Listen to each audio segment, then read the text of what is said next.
Halo sahabat Laksana, gimana kabar Anda?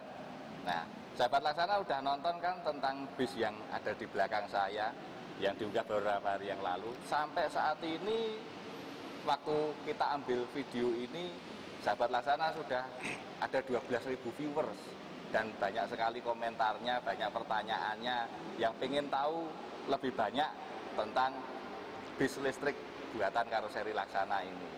Nah, kita akan membahas detailnya lebih dalam lagi, dan kali ini bukan hanya saya yang akan menjelaskan pada sahabat Laksana, tapi di sebelah saya sudah ada Pak Gio dari BYD Build Your Dreams, dan juga saya juga ditemani oleh Pak Hadi Kustanto, engineeringnya Laksana. Kita nanti akan ngobrol banyak sekali tentang apa kelebihan bis listrik, electrical bis buatan Laksana ini.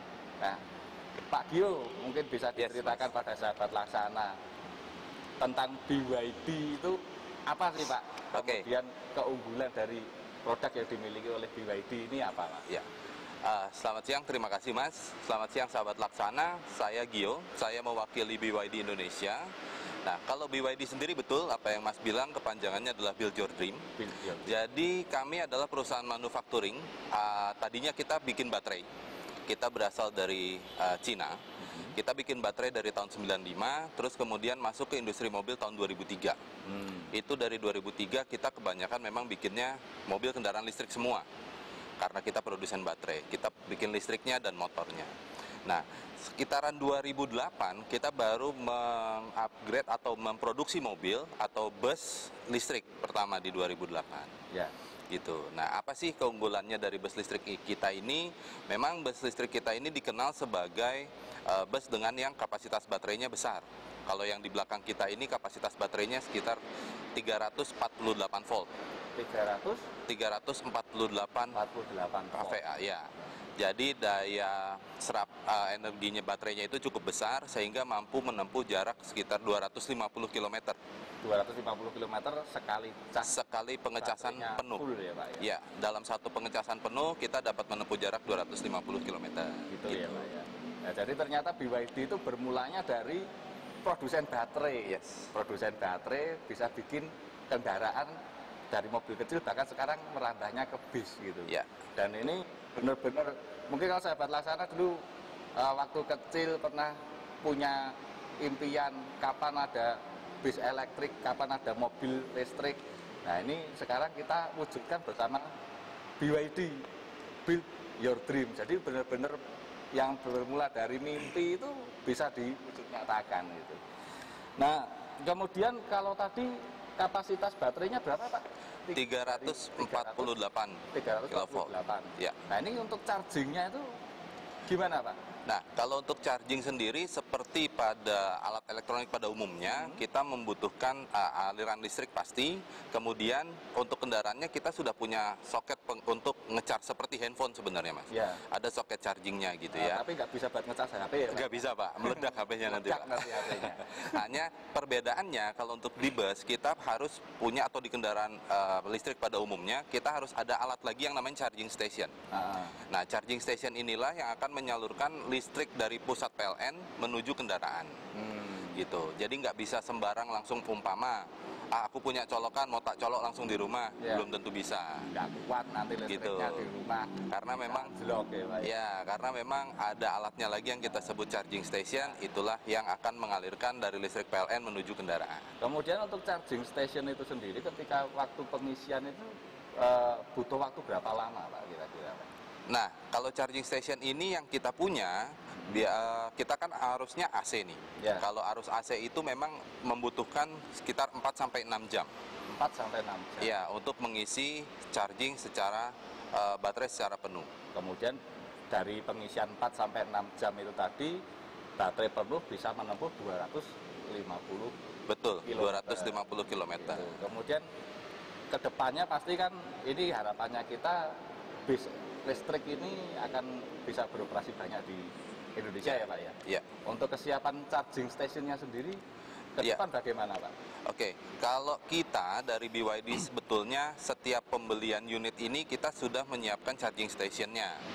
hanya yang menjadi sedikit tantangan buat kita adalah infrastruktur dari pemerintah sebenarnya. Regulasinya sudah ada, infrastrukturnya yang mungkin belum merata. Gitu. Jadi artinya ketika kita minta untuk listrik dari PLN, kita dayanya PLN yang tersedia berapa, nah itu mesti didiskusikan kembali. Gitu. Jadi kalau untuk alat sih kita udah ready pada dasarnya, hanya infrastruktur pendukung yang dari pemerintah ini yang juga kita harapkan bisa mensupport. Ya. Kira-kira gitu. Nah itu kira-kira mengenai sasisnya nih.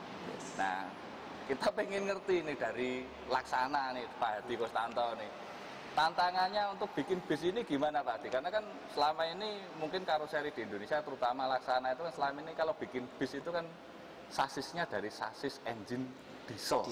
Kemudian kalau unit ini kan semuanya full baterai. Jadi ketika bisnya ini telanjang ini benar-benar full baterai, dan yang unik bis ini itu kalau jalan nggak ada suaranya. Nah ini tantangannya untuk mengerjakan seperti ini bagaimana Pak Hadi? Ya,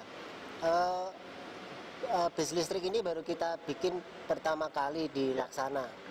Yang di luar dugaan kita memang, tapi juga sudah kita prediksi itu memang chasisnya akan sangat berat dibandingkan mesin diesel biasa. Malah lebih berat ya Pak Hadi ya? Jauh lebih berat dibandingkan mesin. Bisa selisih berapa ton Pak dibandingkan sasis diesel Pak?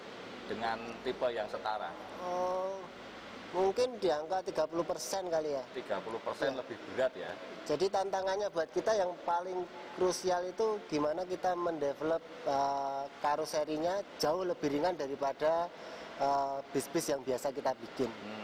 Jadi karena kita ada limitasi GVW-nya sesuai regulasi hanya 16 ton, itu tantangannya cukup signifikan di berat. Gimana kita bikin karoseri itu seringan mungkin. Itu ya. Jadi ternyata malah bis listrik ini dia jauh lebih berat dibandingkan bis dengan sasis mesin diesel. Nah kira-kira ini yang membuat lebih berat itu apanya Pak? Mungkin baterai ya, terutama baterai. Karena kalau kita lihat chassis ini basicnya cuma roda di axle di depan, mekanisme axle di depan, mekanisme axle di belakang, kemudian manajemen baterai dan baterai itu sendiri. Dan kemudian ada AC yang terintegrasi sama pendinginan baterai. Kan cuma itu aja sistem. Jadi yang menyumbang paling banyak untuk saat ini ya baterai. Baterai itu sangat besar sekali. Jadi karena bisnya ini isinya baterai, bukan baterai yang bunder-bunder kecil-kecil itu bukan, tapi kayak aki yang besar-besar sekali itu, dan boleh dibilang hampir rata di bawah lantai ini ya Pak ya. Betul. Nah itu luar biasanya. Nah kemudian untuk menyiasati supaya unit ini bisa lightweight, bisa memenuhi regulasi batas maksimalnya 16 ton, itu sudah termasuk penumpang ya Pak ya? Iya, 16 ton sudah termasuk penumpang. Sudah harus termasuk penumpang. Ini siasatnya gimana Pak? Materialnya yang digunakan apa saja Pak? Ya. Pertama kita bikin ini, kita ada studi banding ke Cina, ke BYD. Dan kita diskusi cukup panjang dengan engineering mereka. Sistemnya kita lakukan desain, kemudian kita analisa optimasi di sini. Jadi konstruksi kita itu kita lakukan optimasi sehingga komponen yang dipasang lebih sedikit. Kita konsultasikan ke BYD di Cina sana, ketemu formulanya, kemudian kita lakukan total pengerjaan karoseri di sini. Beberapa hal yang membuat kita lebih ringan, salah satunya kita memakai konstruksinya itu menggunakan stainless, jenisnya Verity. Rangkanya pakainya stainless. Ya, salah satunya itu. Ya. Salah satunya itu. Kemudian ada beberapa bahan lain yang mungkin tidak bisa kita sebutkan satu-satu, tapi salah satunya lantai. Itu kita mengganti jenis lantai yang biasanya itu dengan material yang jauh lebih ringan, mungkin hanya sekitar sepertiganya dari berat yang normal yang biasa kita gunakan. Dan ini plat bodinya pakainya aluminium juga. Aluminium ya. Pakainya juga aluminium. Jadi rangkanya kita pakai stainless, kemudian plat bodinya ini kita pakainya aluminium, jadi ringan tapi kuat gitu. Dan tentunya meskipun ini kita mengejar lightweight, tidak mengurangi kekuatan konstruksi. Oh iya, itu sudah kita simulasikan pakai program kita. Ya, gitu. Total GVW-nya jadi berapa sekarang Pak Hadi? Total GVW tetap masih comply sama regulasi di Indonesia 16 ton. Oke. Ya. Ya. Karena dia kan masuk ke kategori bis 12 meter ya. Betul. Ya. Ya. Ini berat kosongnya udah ditimbang Pak Hadi? Udah sekitar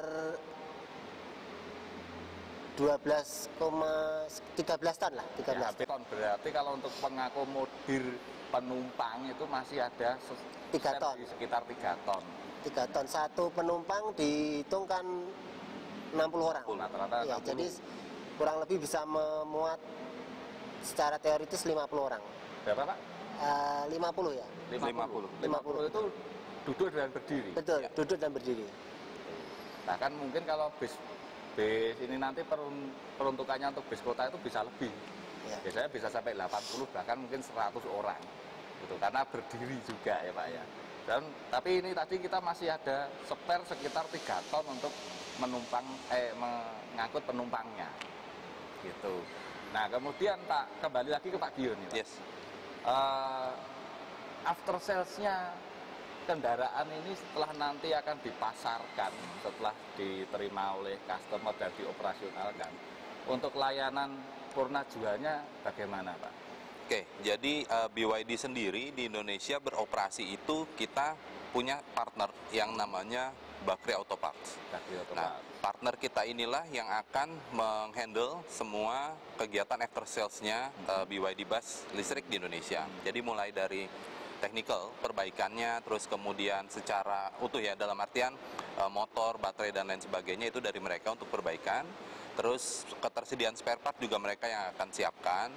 Untuk teknisi dan kalau memang butuh orang datang ke tempat customer, ke site customer, itu juga mereka bisa siapkan. Kami sendiri di pabrik sudah menyiapkan kumpulan spare part yang akan dibutuhkan untuk truk bus ini gitu ya, supaya bisa kita supply lah. Supply tetap datang produksi dari sana, dari sini. Nah, kira-kira itu part-part yang mungkin ada penggantian itu pastinya baterai ya Pak ya? Kalau baterai kita sebetulnya bisa bertahan sampai 8 tahun, Mas. 8 tahun. Ya, jadi baterainya sampai 8 tahun. Warranty kita untuk baterai itu 8 tahun. Karena kita paham bahwa baterai ini kan memegang sekitar 50-60% dari total semua kendaraan nih. Jantungnya di baterai. Makanya umur baterainya kita kasih warranty sampai 8 tahun. Baterai buat saya sih kalau bukan karena rusak karena kecelakaan atau hal yang disengaja, itu rasanya sampai 8 tahun masih aman. Oh, gitu. Jadi yang lain, part yang lain ada yang bisa kita supply, diantaranya ya part-part kecil ya, kayak motor, bearing, dan lain sebagainya. Itu sudah kita sediakan di pabrik dan didistribusikan juga oleh Bakri Auto Parts. Nah, kalau untuk perawatannya sendiri Pak, ini masih terkait after sale. Kalau untuk perawatannya, kalau misalnya unit-unit diesel gini, ini kan dia kan nanti tiap berapa kilometer itu kan harus ada ganti oli, harus ada servis, tune up dan lain sebagainya. Lah kalau untuk bis listrik ini perawatannya bagaimana Pak? Kalau bis listrik perawatan berkalanya kurang lebih sama ya, ada intervalnya untuk perawatan berkala, tapi tidak banyak item yang diganti ataupun di replace ataupun di tune up, karena kan komponen isinya cuma axle, motor sama baterai. Jadi dalam rentang waktu yang cukup lama biasanya kita nggak terlalu langsung ganti part gitu, nggak. Paling ya umumnya sih kayak dikasih untuk greasing aja di axle, atau kita pengecekan baterai, suhu baterainya seperti apa, terus kemudian motornya masih bisa mengalirkan elektromagnetik atau enggak, hanya sebatas itu sih. Nah, arahan-arahan untuk menjaga bahwa baterai ini akan tetap bertahan baik dan bertahan lama. Itu ada do and don'ts-nya atau enggak Pak? Nah, yang harus dilakukan pertama yang dilihat adalah kapasitas listrik yang kita dapat dari PLN ke charging station. Itu mesti dilihat dulu apakah dia listriknya bisa secara konstan atau tidak. Karena kalau nggak konstan, di charging stationnya akan mempengaruhi pengecasan. Pengecasannya nanti akan mempengaruhi baterai. Itu yang pertama, harus di suhu. Kebetulan kalau di bus kita ini, kita sudah kasih batasan. Jadi, charging optimal itu di suhu 25 derajat sampai 30 derajat. Nah, kalau dia itu yang optimal untuk baterai. Kalau misalkan dia terlalu dingin akan nyala pemanas baterainya, kalau terlalu panas akan nyala pendingin baterainya. Oh begitu. Ya, jadi memang kita siapkan Ada harus pengatur suhunya ya di dalam un- unit ini ya, Pak. betul, untuk menjaga ketahanan baterai sampai 8 tahun itu, nah suhunya pun kita jaga. Gitu. Makanya yang penting ya dilihat termostatnya itu tadi apakah masih berfungsi atau enggak ya, lihat di situ aja karena itu berfungsi untuk memanaskan baterai kalau terlalu dingin ataupun mendinginkan baterai kalau terlalu panas. Gitu. Nah, Tuh. tadi penjelasan Pak Gio ini kan baterai itu kan lifetime-nya dirancang untuk bisa lebih dari 8 tahun ya Pak ya. 8 tahun warantinya. 8 tahun Ya. berhenti. Garansinya 8 tahun. Garansinya 8 baterainya. tahun. Ya. Jadi nggak kayak HP kamu yang HP buatan Cina itu 2 tahun bisa melendung baterainya. Kalau ini enggak ya Pak ya? Enggak, 8 tahun. Nah ini kan ke depan mungkin nggak cuma untuk bis kota ya Pak. Ya. Bisa juga untuk intercity bus. Oke. Ada arah untuk seperti itu Pak. Sebetulnya kalau kita keinginannya begitu, karena BYD sendiri di Cina kan sudah bikin coach juga, seperti apa yang dibikin Laksana. Hanya mungkin challenge-nya balik lagi adalah infrastruktur untuk ngecasnya. Kalau seumpama, kalau SPLU-nya sudah rame, memungkinkan kalau untuk long hauling untuk bus gitu. Kita memang sekarang target kita ada di inner city atau city bus, karena kita lihat ya di dalam kota 250 masih terjangkau, 250 kilo. Kalau nanti infrastrukturnya sudah merata, saya pikir memungkinkan juga untuk long hauling. Kira-kira sih gitu, Mas. Gitu. Ya. Nah itu kan kenapa saya tanya seperti ini, karena kan kalau memang kita pun berharap bahwa seperti yang ada di body bis itu, hijau untuk negeri, kita pun pasti punya harapan bahwa bis listrik ini bisa diproduksi terus ya Pak Hadi ya. Nah nanti ketika misalnya sudah merambah ke bis pariwisata atau bahkan mungkin ke ke bis antar kota antar provinsi dan pemerintah mendukung. Nah, ini biasanya nih Pak Gio, biasanya kalau pengusaha bis itu kan dia kan memanfaatkan bisnya ini sampai mohon maaf nih sampai sematinya gitu. Dan mungkin bahkan mengejar sampai waktu regulasi pemerintah sampai 25 tahun untuk bis antar kota dan 15 tahun untuk bis pariwisata. Nah, kalau misalnya ke depan kita akan jalan untuk yang jarak jauh, itu ketersediaan partnya untuk baterai tetap ada ya Pak ya? Tetap ada. Kan ibaratnya kalau bis diesel itu kan dia tiap berapa tahun turun mesin jalan lagi sampai usia efektifnya habis gitu. Nah, kalau di kita karena kita dasarnya pembuat baterai, baterai pasti akan ada terus. Yang pertama, hanya mungkin yang membedakan nanti teknologi baterainya. Yang biasanya dulu mungkin yang keluaran pertama baterainya agak berat, bentuknya besar, sekarang bisa lebih ringan dan bentuknya dimensinya lebih kecil. Paling sih hanya itu yang membedakan. Nah, dari hasil kerjasama Laksana dengan BYD ini untuk menciptakan bis listrik ini, harapan dari Pak Gio dan juga Pak Hadi Kustanto untuk kedepannya bagaimana Pak? Oke, kalau saya sih melihat saya cukup puas dengan apa yang dibuat Laksana dan cukup apresiasi juga dengan Pak Hadi karena bisa menurunkan berat sesuai dengan regulasi, itu yang pertama. Yang saya harapkan memang dari kita dan Laksana ya bisa, karena udah lihat busnya seperti ini, saya inginnya sih bisa terus dengan Laksana. Gitu ya? Kalau dari sisi saya ya, dari sisi kita bisa terus dengan Laksana untuk menghijaukan negeri dengan bis listrik, kira-kira gitu. Ya, kalau Pak Hadi sendiri, harapannya ke depan apa Pak Hadi? Saya kira transportasi dengan listrik itu adalah masa depan kita. Ya. Jadi kita harus mulai dari sekarang supaya bisa jadi pemain, supaya tidak hanya jadi customer gitu ya. Tapi kita harus bisa jadi pemain. Kita kan nikel kita juga salah satu yang terbesar di dunia. Jadi peluang itu sangat terbuka besar. Jadi supaya anak negeri ini, anak bangsa ini juga bisa mengembangkan sendiri gitu ya Pak Hadi ke depannya ya. Dan mungkin nanti BYD resources-nya juga bisa dari Indonesia ya Pak ya. Betul. Jadi itu tadi sahabat Laksana.